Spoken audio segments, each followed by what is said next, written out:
Hello and welcome, this is Mousegunner, and we're back with some more of the Beast and Exploration DLC for Battle Brothers. We just had a little bit of a fight, aided by the local guards, so it wasn't a tough fight. We did get a little bit of loot out of it though, so let's take a look at that. So the main thing I noticed was this, but there's probably a couple other things I picked up. As a matter of fact, I don't know if I got this through that loot or I've had it for a while, but this is something I definitely want to use because we have a man ready to use it. As he has a pretty good range skill, and he should have perks to back that up, so let's just confirm that. Yeah, so we have the quick hands, so we can switch quickly. Fast adaptation, which will make our accuracy go up as we miss. Yeah, so I'm glad that I noticed that just now. Hopefully I haven't been sitting on that for too long. Okay, so that's set up. The main thing, though, is can we upgrade... I'm going to assume my frontliners are kind of at their fatigue limits with some exceptions. Like, for example, this guy could probably go up a little bit, but we just don't have the gear to go up because he pretty much has the best that we have at the moment. But for the most part, men that we would want to upgrade are already at their fatigue limit. As a matter of fact, this guy is beyond that fatigue limit, so we could get him back where we want him by equipping this. That's good. It does lower his defense a little bit, but alright, I'll take that. And then, comparatively speaking, so this is... the male is -4 versus -3, and... okay, I refer to this as Gambeson, but I'm not an expert on different armor types. I guess the body armor is the Gambeson, and the head armor is Akaton, but it's like the same kind of material. But in any case, the male here is 70 or 4, so that's a double of the fatigue. But if I remember correctly, okay, yeah, so this is actually a worse thing. So let's go ahead and upgrade our archer. And we could probably sell some things. As a matter of fact, I have a fair number of duplicates that I'm sitting on that I could get rid of. So yeah, let's go ahead and sort a little bit. Because I have a lot of shields, a bunch of spears, just stuff I could get rid of. Like these I can get rid of, and the I can keep the full leather caps. But yeah, okay, we got a little bit of an upgrade there. Alright, let's move on. Let's go to the town here and see what we find. Hopefully we get there before nightfall. Yeah, and everything just loaded in because this is a new recording session for me. Alright, we didn't get there in time. There is a rebuilding effort. So we're able to get building supplies. They'll be sold for a good price. I think what I'm going to do, though... oh, I meant to check. I didn't have any level ups. No, I didn't. Okay, cool. And this guy is still injured? Yeah, okay. So what I think I'm going to do here, because I really don't know what the prices are going to be like if... oh, you can go to the tavern during the night. I guess that makes sense. Nothing... I didn't notice that before, but yeah, okay. But what we could do is we could camp at this town, because as much as we could travel to Grottenhaven during the night and not lose any time, I really need food. And I don't know what the price is going to be like in that location. There's not any ill effects going on right here outside of that rebuilding effort, which I don't think affects the prices of goods outside of building supplies. Oh, and another thing I meant to mention, I don't have a job at the moment, but I do have an ambition to travel to a bunch of different places. One of those locations was the town we just went to. Grottenhaven is another one, and then we have 2 other ones that are a little further away. So yeah, I think we camp, we wait the night out, and the reason I'm doing this is because, again, those prices. We need the food, and if I go to Grottenhaven and the prices are bad, that would actually be really bad for me, because I might get to the point of starvation. So let's go into the marketplace. We can sell our other goods as well. Unfortunately, the prices are not very good with food, it looks like. I might pick up some tools, because we are down on that as well. But let's go through and start selling things we don't need. Like, for example, I'm probably not going to use too many more archers, so having this many quivers of arrows probably not going to be good. I'm going to get rid of this bow as well. We'll get rid of these 2 spears. We don't really need those. I'll get rid of one of these knives. We probably don't need this many swords. I have way too many shields. I keep a lot on hand because if a shield is destroyed in combat, it I could lose it and not have anything and have to replace it, so that's why we keep it around. Whenever a shield gets hacked out of your hands, there's a chance that you'll get the shield back. There's also a chance that the shield will be permanently destroyed, so you have to kind of account for that. So we'll get rid of the ones that are more beat up. We could try and go for a particular color scheme, but it costs us resources to repair things, so we'll do that. We probably don't really need to keep bucklers around. I don't know why I am, so I'm just going to sell both of those. And I think we've sold everything that I'd want to sell. I could sell these because I already have like the pad surcoat, but I'll keep them on hand for now. Because armor is a little harder to get than head protection, as we can kind of see by the numbers here. I even sold some of what we had. As a matter of fact, we can get rid of this feathered hat. I kept it around because it's a fancy hat, but at this point we've got head protection pretty universally. Alright, so that's all the stuff I wanted to sell. I'm going to buy the ground grains because I feel like I don't have a choice, because again, if I get to that other town and they don't have any food, I'm going to be in trouble. And then I'm going to pick up a thing of tools, and then we'll see. Is there anything else cool here? I mean, we've got armor, but I don't feel like we've got the fatigue to use it. But we've got some interesting choices here. Also, with how much these are being upmarketed, I'm going to assume it's pretty universal. Yeah, I don't really want to pay this kind of money for something we may not really be able to use. As we can see, as you get into the higher levels of armor, the max fatigue penalty is quite a lot. It's one of the big challenges of actually using armor in this game is, oh yeah, you can use that heavy armor, but you have to really pay for it with that fatigue. So how much can that man do? Yeah, he's more protected, but if he gets exhausted, that's kind of a problem. So I try to balance that in mind. All right, well, that's all we're going to do in this town. Let's just get it going to Grottenhaven. We should be able to get there before the next day. Did that little bit of camping heal this guy? No, he's still got 1 to 3 days, so that means we're not going to want to use him. We'll see if we have any jobs in Grottenhaven. We may do them if there are any there. There are harbors here, so we could use that to fast travel to one of our other destinations. But let's take things one thing at a time. Okay, so as I feared, we have terrified villagers and warehouse burned down, both of which are going to affect prices. So we go into the marketplace, we'll find, yeah, the prices are bad. So we bought the ground grains in that other town for 63, and that was already more than I'd like to pay for those. And now it's 103 here. And tools are 410. Just not a good place to buy anything at the moment. Yeah, so... oh, let's do a little bit of sorting. Alright, well, we can at least take a look at what the jobs are. So we have two skull jobs. Just seeing what the different things are here. Okay, well, let's take a look at it. Leonhard of Grottenhaven is reading one of many scrolls. He angrily tosses it into a pile of others. The people of Grottenhaven are rightfully furious. Do you know a brigand possibly in league with other vagabonds managed to steal my demonic statuette from us? Well, I'm not sure you should have a demonic statuette, but alright. That artifact is of immeasurable value to me, and to the people, of course. You shrug. And you want me to get it back for you? The man points a finger. Precisely, smart sellsword. That is exactly what I want you to do. Follow the footprints of thievery and return to me the item which I, the town, rightfully owns. What were the effects that were against the villagers? They were terrified? Would this terrify them? Brigands? Usually when I think terrified, I think of like monsters. And I kind of want to fight monsters at this point because it's beasts and exploration, and I don't feel like we've fought many beasts. So, we will talk pay nonetheless. He gesticulates with his hands, pointing at his fingers as if counting something, but it means nothing to you. Judging from experience, this is good payment for the task. It's 600 crowns when the contract is done. We need to be paying more for this. No, you're already getting more than you're worth. Alright, well, I'm going to say I accept your contract, but we are going to say I need some time to think about it. Which will give us 24 hours to think about it. Let's see what the other contract is. Kind of pick between them, as it's very likely I'm only going to take one job here.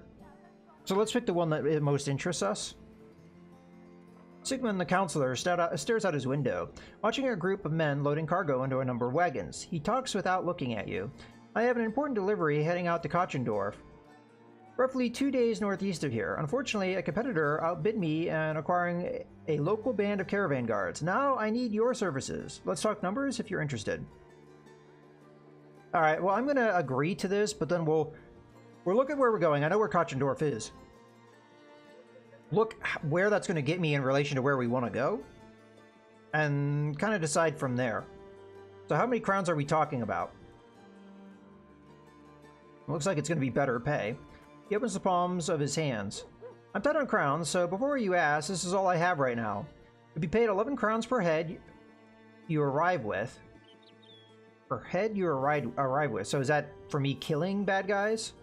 For up to 25 heads, and another 640 when the job is done. I'm going to ask to be paid more for him, even though he said he'd no. Reasonable. You are to receive... Alright, so he's paying me a little bit more at the end of the job. This part didn't change, but alright, I'll accept the offer. Alright, so I'm going to also say I'm going to need more time to think about it, because I want to see... It's not really clear on what 11 crowns per head you arrive with means, but I'm going to assume it could either mean caravan, people not dying, so you get 11 crowns per caravan head that survives, or it means literally chopping heads off, so however many bad guys you kill on the road, which is not something we can guarantee that we will actually be in combat.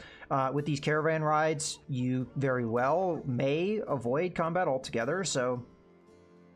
But in any case, let's look at the situation. Okay, so Kochendorf is going to be over here. The two locations I need to get to, one is Steinberg, and the other one is Rainburg up here. So those are the last two places I need to get. Now, in theory, going to Kochendorf technically kind of gets me closer to where I need to go. For sure. And it gets me into a town that likes me. So that's another benefit of going there. They're very friendly, likely to see good prices. We're in problems with food. I will point out, we're in problems with food. This caravan trip is going to take 2 days. I have 2 days worth of food. That's it. So if it takes any longer than is expected, we're in trouble. I could obviously buy food here, but the prices are extremely high, so it kind of sucks. I can't actually stop any of these towns when we're in a caravan. The caravan drives me, so if we were desperate for food and we travel past Erzberg and I know I could get food at Erzberg, too bad, I can't stop there. One of the biggest problems taking a caravan job. So as a result, I'm not sure I want to do that. Because remember, we have a harbor here. And we could go from the harbor to, I'm going to guess, Wigstad? Yeah, Wigstad has a harbor. So we could go from Grauenhaven to Wigstad and then follow the road to Steinberg. That would be probably a lot quicker to get there. When I say a lot quicker, it's maybe not that much difference. Maybe a little quicker. But in any case, we have two things to decide our course. First off, how expensive is it going to be to travel? So we want to go to Wigstad. That's 280 crowns. That's a lot of money. It might be quick, so there's a little bit of a benefit there.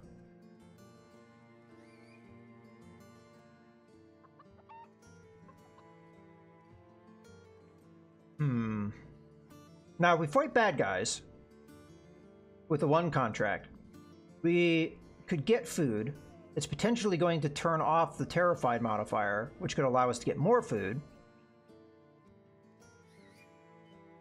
That's a tough call. But I think the safer of the journeys is to take the caravan trip. So I'm going to go into the marketplace. I will buy food grudgingly at this ridiculous price of double the cost. Just because I'm afraid if we don't do that, I'm going to run out of food. And I don't want to cut things that close. So yeah, I will pick this up. Again, grudgingly. And we will take the caravan trip. Because I think it's the best choice.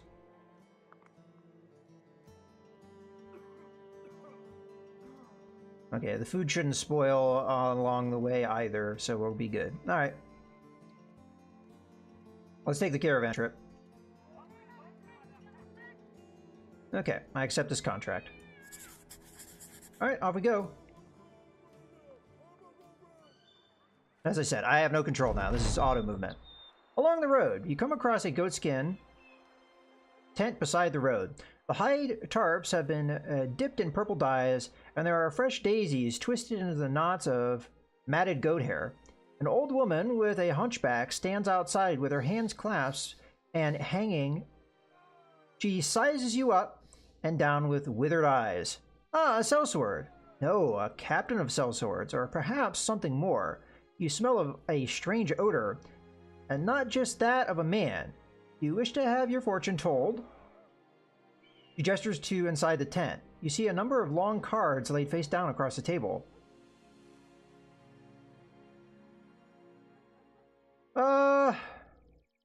This is interesting. I'm not gonna rob her. I mean, I'm gonna probably have to pay for my fortune. Tell me my fortune, old woman. You step into the tent. A concerned Diethelm looks in as the folds close him and the rest of the world out. The old woman lights a candle and carries it to her seat. Ironically, her olden shapes take further prominence in the dark as shadows find crevices you never knew could exist on a person. Her skin brims with lightning-brought permanence. She immediately starts flipping cards and speaking. Defeat, speculation, doubt. Poorly painted knights come and go, their limbs askew in bizarre poses. More defeat, but also victory. Many victories. You figure weakness. You grow tired of it. Of its contagious nature. You become powerful. Strength is survival. And then you are old. You die. Raising an eyebrow, you grab the last card and slide it into the light. You see a man with a long gray beard sitting in a chair. You tell the woman you've never really been able to grow a beard, and she snuffs the candle out and shoos you out of the tent. I should stop shaving. Alright, I don't know what the results of that was, but interesting little flavor text there. Alright, we're zipping along here. You go at a faster rate. Time goes at a faster rate when you're in a caravan because you don't have control over it. Well, there's some brigands, but they're not attacking me, which is often going to happen when it's a smaller brigand band like that. They're not going to attack you because you're a bigger band of mercenaries. Speaking of which, okay, this guy's better. I think we discussed that Diethelm here would be the one that would be replaced because I have two Diethelms. Oh, that's lovely. In the past, I have changed the name of somebody when there are two of them. So Diethelm, trying to remember how I edit. There we go. Your name is now going to be Hans.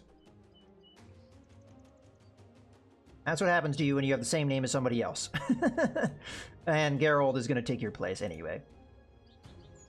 Alright, we should be good to go. So let's continue.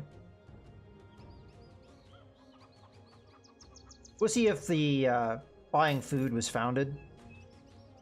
I think it's a good precaution. There go brigands again.